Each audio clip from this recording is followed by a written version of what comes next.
अरे हे जे आयकर विभाग असेल, बाकी विभाग असतील, हे त्यांचं काम करतात आणि त्यांचं काम करत असताना त्याला वेळ घेणं काही चुकीचं नाही ना. असं त्यांनी 2019 आणि 2024 प्रॉपर्टीमध्ये तुमची झालेली वाढ याबद्दलचं स्पष्टीकरण मागितलं आणि मला वाटतं त्यांचं काम ते करतायत.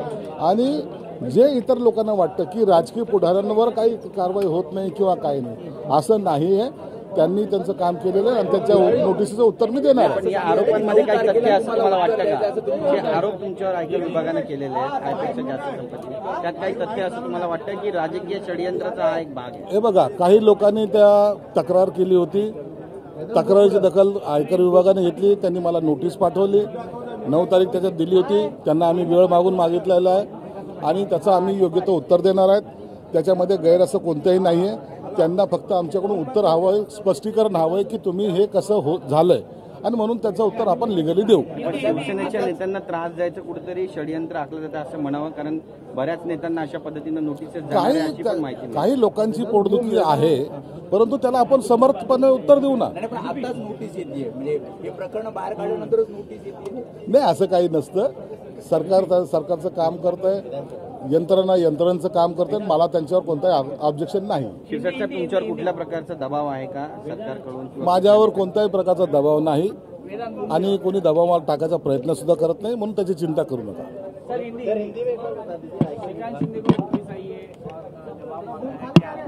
देखिए, आयकर विभाग जो होता है वो हर किसी की छाननी करता है. मुझे नोटिस आई है, श्रीकांत शिंदे साहब को नोटिस आई है और किसी को नोटिस आती होगी, तो इसके मायने अपन ने गवर्नमेंट को, वो आयकर विभाग को अपना जवाब देना यह लाजमी है. 9 तारीख को मेरे को जवाब देने के लिए कहा था, मैंने उनसे टाइम मांगा है और उसका जवाब हम देंगे. कोई भी इंक्वायरी रही तो हम हमेशा कहते हैं उसको फेस करना चाहिए. तुम उसके ऊपर ऐसा राजकीय कोई किसी ने दबाव डाला है, कोई जानबूझ के आपको नोटिस निकाल रहा है, ऐसे समझने की कोई बात नहीं है ना. आप उसका जवाब दो, आयकर विभाग देखेगा और वो जो भी कार्रवाई करेगा उसको तुमको फेस करना पड़ेगा. शिवसेना को दबाने की कोशिश की जा रही है सरकार में. देखो, शिवसेना को दबाने की कोशिश की जा रही है ऐसा मैं नहीं कहूँगा, लेकिन ऐसे वक्त जो नोटिस आ रही है, मुझे लगता है वो एजेंसी अपना काम कर रही है. आपके संभाजीनगर का एक भ्रष्टाचार का मामला सामने आया है. होल्कर करके जो योजना है जो आदिवासी छात्रों के लिए होती है, उसके खिलाफ अब आवाज उठ रही है. खास करके अतुल सावे जो आपके मंत्री हैं, उनके विभाग में ज्यादातर भ्रष्टाचार हो रहा है. नहीं, ऐसा कोई भ्रष्टाचार हुआ तो उसकी जानकारी मुझे नहीं है, लेकिन वो मंत्री साहब है, वो उसके बारे में जरूर कुछ न कोई निर्णय लेंगे. संजय राउत कहते हैं कि इंडिया ब्लॉक की जरूरत नहीं है. संजय राउत ये कह रहे हैं कि अब इंडिया ब्लॉक की जरूरत नहीं है. कौन सा ब्लॉक? इंडिया आघाडीची गरज नहीं. वो कभी ना महाविकास आघाड़ी के साथ रहे, ना महाविकास आघाड़ी उनके साथ रही है, तो इंडिया आघाड़ी का सवाल ही नहीं आता.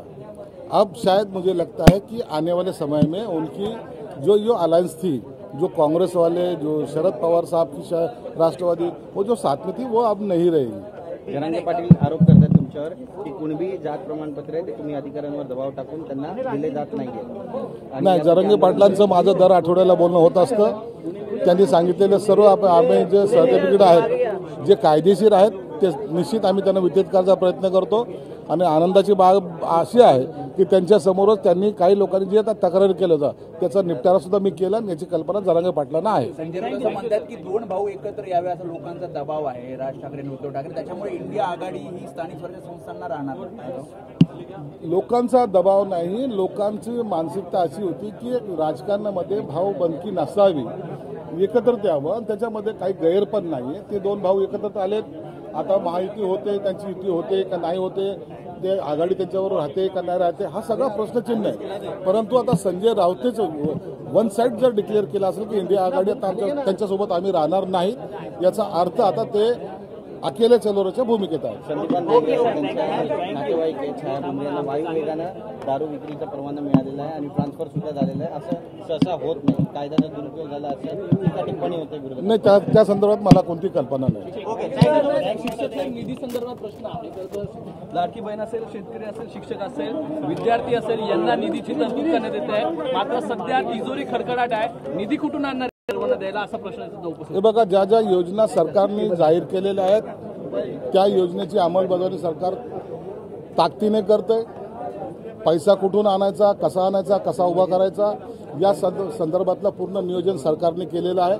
म्हणून सरकार कोणत्याही योजना बंद करणार नाही, मागे हटणार नाही आणि निधीची तरतूद सुद्धा योग्य प्रकारे करेल. 150 मुलींना विवस्त्र करून त्यांची तपासणी करण्यात आली. शहापूरच्या एका महाविद्यालयामध्ये हा प्रकार घडला. स्वच्छतागृहामध्ये रक्त आढळल्यामुळे 150 मुलींना त्यांचे कपडे काढून तपासणी करण्यात आली. कसं पाहता या अत्यंत घृणास्पद हा प्रकार आहे. या पद्धतीने काही लोक जे करतायत त्यांच्यावर सुद्धा गुन्हे नोंदवले जातील आणि जो याच्यात आरोपी सापडेल, मला वाटतं या संदर्भामध्ये माननीय मुख्यमंत्री साहेब स्वतः आदेश करणार आहेत आणि त्या पद्धतीने चौकशी होईल. कुणालाही सोडल्या जाणार नाही.